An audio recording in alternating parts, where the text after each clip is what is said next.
కన్నడ పుట్టిందే తమిళ నుండి. ఈ ఒక్క మాటే కమల్ కొంప ముంచిందే. తాను పట్టిన పంతమే థగ్ లైఫ్ కి కోట్ల నష్టం తెచ్చింది. దీంతో ఆ తప్పు నేను అస్సలు చెయ్యను అంటూ ఇదిగో ఇలా కన్నడిగుల కాళ్ల బేరానికి వస్తున్నాడట స్టార్ హీరో దుల్కర్. లోకా లోకా లోకా ఇప్పుడు ఈ పేరే బాక్స్ ఆఫీస్ ని షేక్ చేస్తుంది. అది కూడా అలా ఇలా కాదండోయ్. 30 కోట్లతో వచ్చిన ఈ సినిమా 200 కోట్ల వైపు దూసుకు వెళ్లేంత. స్లో అయినా సాలిడ్ అంటూ 15 సినిమాలు చేసిన కళ్యాణికి కెరీర్ హిట్టించేంత.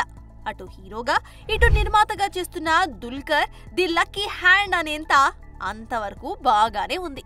కానీ ఈ సినిమాలో క్లైమాక్స్ లో విలన్ మాట్లాడుతూ బెంగళూరుకు చెందిన అమ్మాయిలని పెళ్లి చేసుకోను, ఎందుకంటే వాళ్లు వ్యక్తిత్వం లేని వాళ్లు అంటూ చెప్పిన మాటలపై భగ్గుమన్నారు కన్నడిగులు. ఇక ఇప్పటికే థగ్ లైఫ్ విషయంలో కమల్ పెట్టిన పంతం సినిమాకి 12 కోట్ల నష్టాలని మిగిల్చింది. అది కళ్ల ముందే కనిపిస్తుంది కూడా. దీంతో ఒక్కసారిగా అలర్ట్ అయ్యాడు దుల్కర్. కమల్లా నేను కాలేను బాబోయ్ అంటూ కాళ్ల బేరానికి వచ్చి కన్నడిగులకి సారీ చెప్పేశాడు.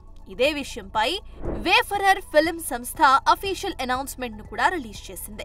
ఏది ఏమైనా సినిమాని బతికించడం కోసం దుల్కర్ చేసిన ఈ పనిని చూసి నువ్వు మామూలోడివి కాదయ్యా దుల్కర్ అంటూ ఆకాశానికి ఎత్తేస్తున్నారంట.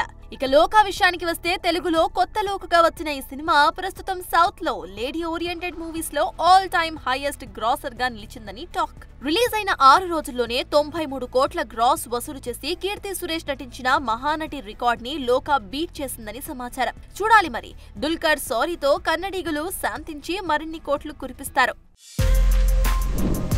For more videos like this, subscribe Big TV channel.